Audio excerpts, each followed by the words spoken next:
À Jérusalem, les célébrations du début du carême au Saint-Sépulcre et au patriarcat latin. Les témoignages de quelques chrétiens d'Ukraine vivant en Israël et en Palestine. À Jérusalem, la rencontre des théologiens de Terre Sainte, une occasion de réflexion et d'écoute. Entre nouvelles découvertes et réouvertures, le site archéologique de la Custodie de Terre Sainte se prépare au retour des touristes et des pèlerins. Un voyage commence en 6 épisodes pour faire connaissance avec certains des personnages de l'Évangile qui ont rencontré Jésus pendant les jours de sa passion. Le premier épisode est consacré à Judas.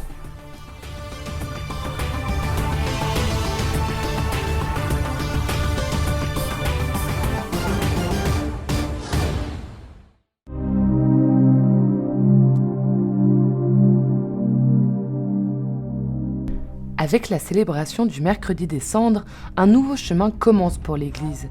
Le carême est la période de 40 jours pendant laquelle les chrétiens se préparent à Pâques. En ce temps de grâce, les fidèles sont invités à examiner leur vie à la lumière de l'Évangile.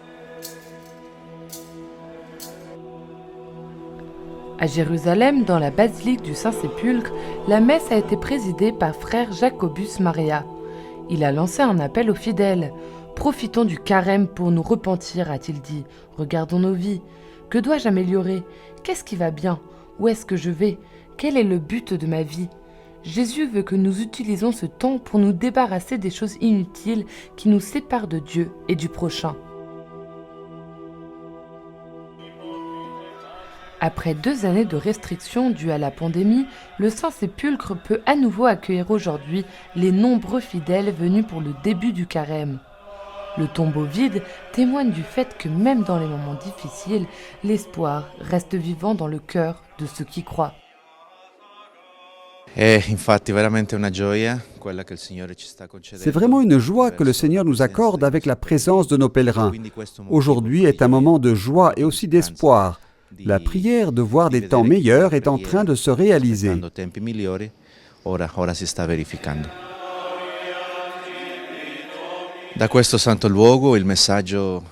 Depuis ce lieu saint, le message est toujours le même. Espoir, lumière, victoire, résurrection. Savoir que Dieu est vivant et au milieu de nous, et qu'il nous accompagne, nous soutient, et surtout, toujours accepter son don. Du latin à l'arabe, dans une terre aux multiples peuples, nous continuons, à travers la vieille ville de Jérusalem, en nous dirigeant vers le patriarcat latin. L'Eucharistie unit les croyants dans une liturgie qui indique le chemin de la réconciliation et de la conversion. La charité nous rappelle que nous ne sommes pas le centre, mais que c'est toujours l'autre le centre. Nous devons ouvrir les yeux et voir les nécessiteux qui sont innombrables. Pensons aux guerres, aux pauvres, aux familles dans le besoin. Il n'y a pas besoin de faire de grandes choses, mais des gestes d'attention qui nous aident à nous rappeler que nous ne sommes pas les seuls à souffrir, mais qu'il y a d'autres personnes et que la charité est la première conséquence de la rencontre avec le Seigneur. Du pays du 5e évangile, une prière monte vers le ciel. Le psaume récité aujourd'hui invite les fidèles à prendre leur vie en main. Crée en moi un cœur pur, renouvelle un esprit ferme. Une invitation à une vie orientée vers l'essentiel, vers celui qui est ressuscité et qui a laissé le tombeau vide.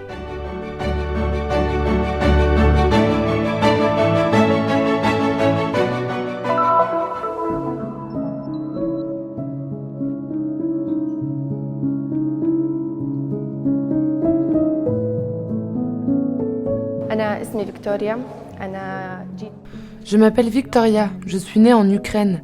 Aujourd'hui, je suis venue ici, à l'église de la Nativité, pour prier pour mon peuple, que le Seigneur le protège. Je prie le Seigneur de mettre fin à la guerre en Ukraine et d'apporter la paix au monde entier.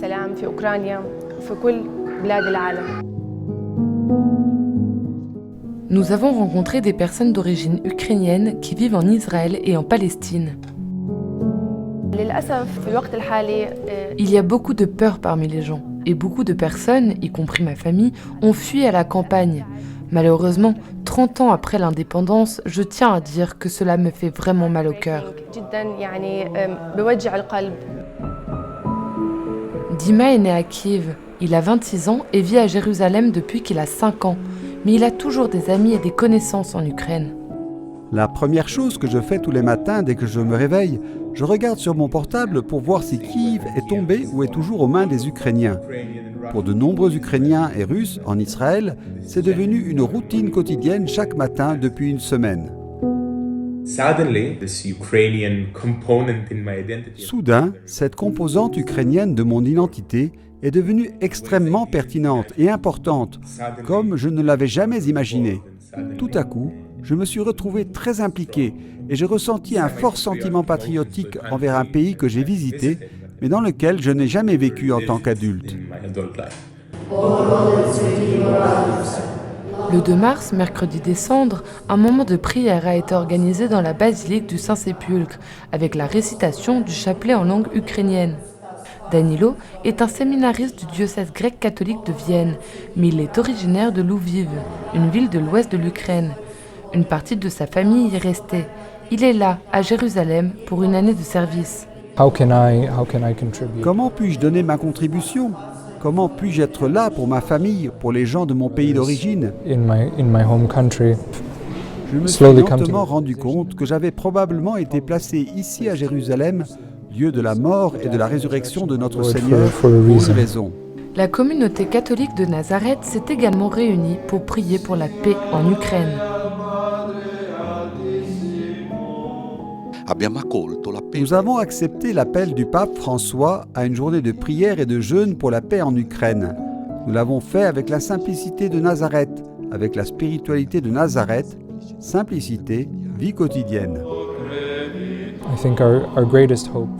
Je pense que notre plus grand espoir en ce moment réside dans une nouvelle conversion des cœurs, de tous ceux qui sont sous occupation militaire, de ceux qui sont en Russie et des soldats qui viennent dans notre pays, des dirigeants politiques. Ce n'est qu'à travers la conversion et la repentance que vient vraiment la paix.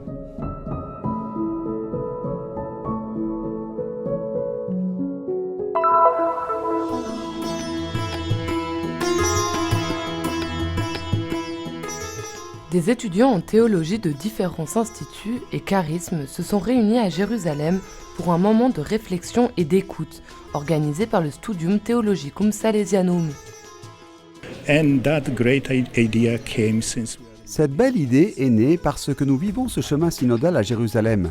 C'est très simple, se réunir et penser, réfléchir, prier ensemble sur le chemin synodal à Jérusalem.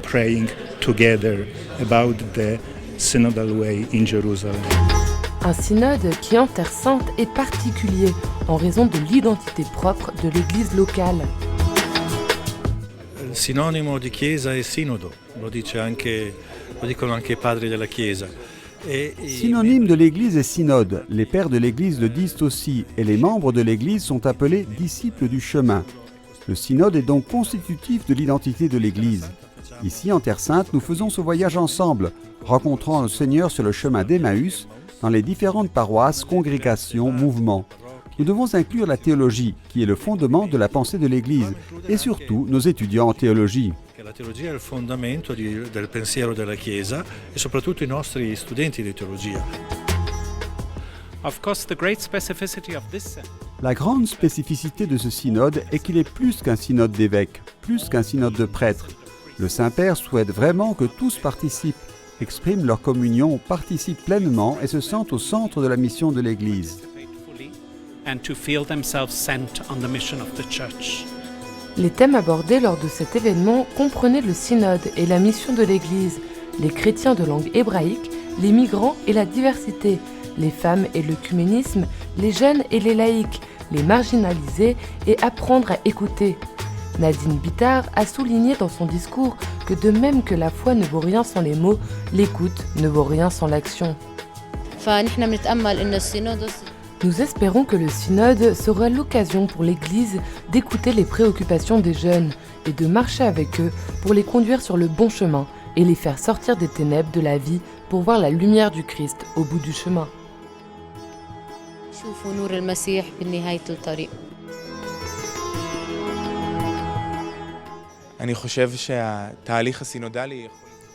Je pense que le processus synodal peut contribuer à l'intégration et à l'écoute mutuelle entre les différentes parties de l'Église. Les migrants, les demandeurs d'asile et les personnes parlant l'hébreu vivent dans une réalité très différente de la réalité générale du patriarcat arabophone, palestinien et jordanien. Et le synode est une occasion de s'écouter les uns les autres, de construire des ponts et de nous rappeler qu'en réalité, nous sommes une seule Église appelée à marcher ensemble. Le thème du synode est l'histoire des disciples d'Emmaüs, qui, marchant avec Jésus, l'ont écouté et compris, un exemple que ces étudiants ont l'intention de suivre. السينودوس بيتكلم أكثر على الإصغاء وخاصة لما التلاميذ أصغوا ليسوع المسيح بطريق إلى عماوس. Le synode parle d'écoute, notamment lorsque les disciples ont écouté Jésus-Christ sur la route d'Emmaüs. Nous essayons donc d'écouter tous les gens pour voir où se situe le fossé entre l'Église et le peuple et quelles en sont les causes.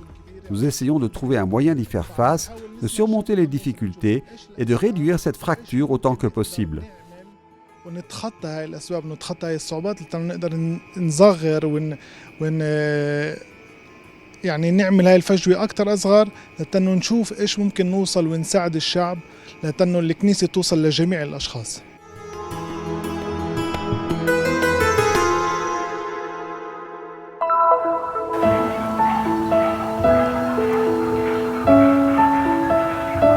Nous savons encore très peu de choses sur son habitante la plus célèbre, Marie-Madeleine, mais 2000 ans plus tard, les découvertes à Magdala ne sont pas terminées.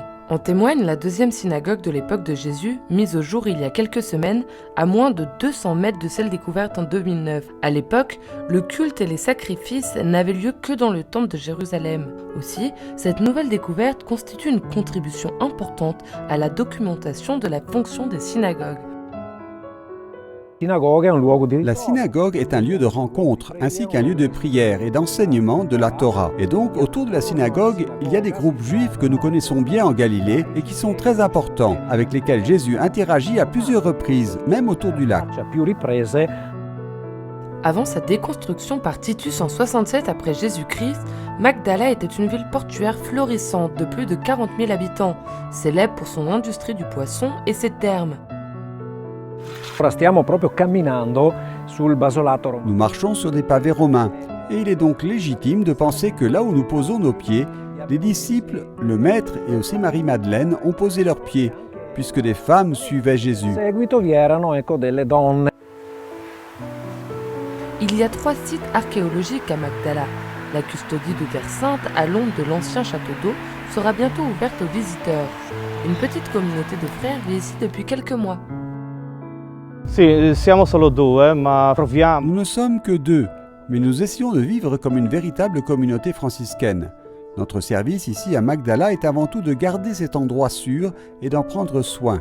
Si quelqu'un veut le visiter, nous pouvons montrer et expliquer ce que nous avons, car ce site est très intéressant. Qui abbiamo anche una piazza romana, Padre Corbo parla di piazza romana che poi diventerà... Nous avons également une place romaine ici. Le Père Corbeau parle d'une place romaine qui, plus tard, est probablement devenue le quadriporticus d'un gymnase. Nous avons donc la partie centrale de Magdala qui devait être très fréquentée, puisqu'à une courte distance de la place, nous trouvons au moins 4 amarres du début de la période romaine et d'autres amarres de la période antérieure, asmonéenne et hérodienne. Le site doit être encore restauré et sécurisé, mais nous sommes convaincus que dans un avenir proche, il deviendra un lieu important à visiter, parce qu'ici, nous pouvons comprendre le microcosme qu'est le lac de Galilée, et donc aussi le choix que Jésus a fait de venir dans cette région de la Palestine et d'y annoncer le royaume de Dieu. Venire in questa parte della terra di Palestina e annunciare il regno di Dio.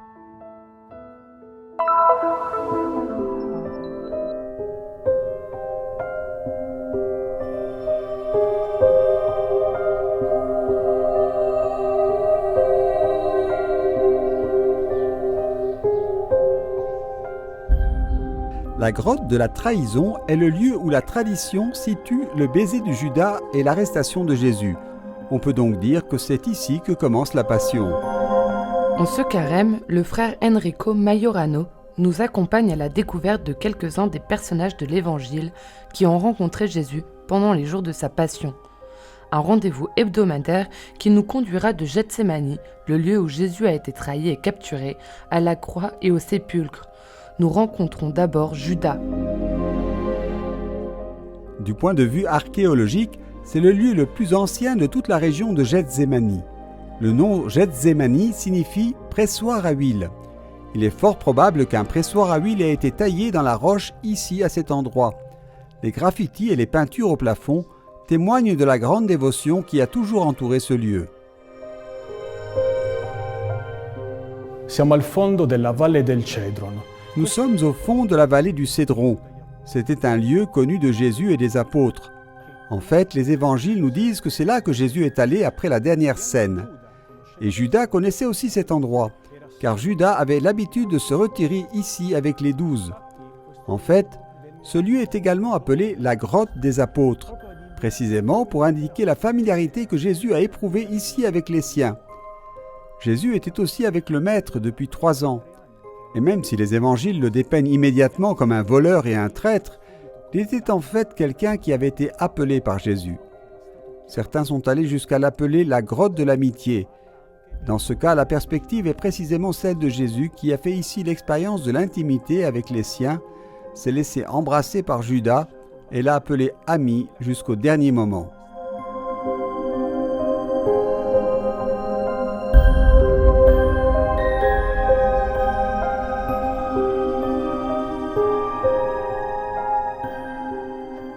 Un peu plus haut se trouve le jardin des Oliviers, où la tradition situe l'endroit où Jésus a prié. À quelques pas de là, se trouvent les pierres sur lesquelles Jésus a sué son sang, et qui constituent aujourd'hui la pièce maîtresse de la basilique de l'Agonie.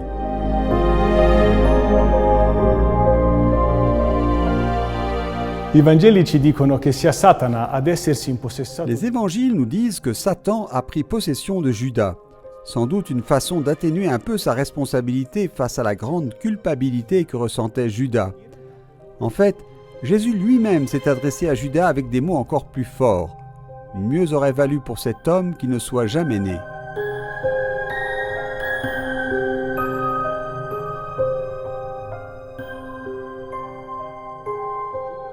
Judas est marqué par la rencontre avec Jésus, pour le meilleur et pour le pire.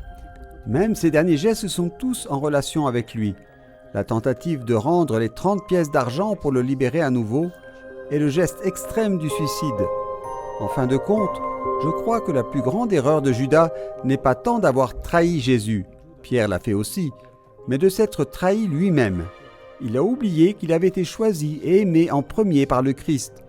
Et à la fin, en oubliant cela, il a perdu la seule chose qui compte, son pardon. Si è perso l'unica cosa che conta, il suo perdono. Dans la deuxième étape de ce voyage, le frère Enrico nous emmènera au début de la Via Dolorosa pour rencontrer Ponce Pilate.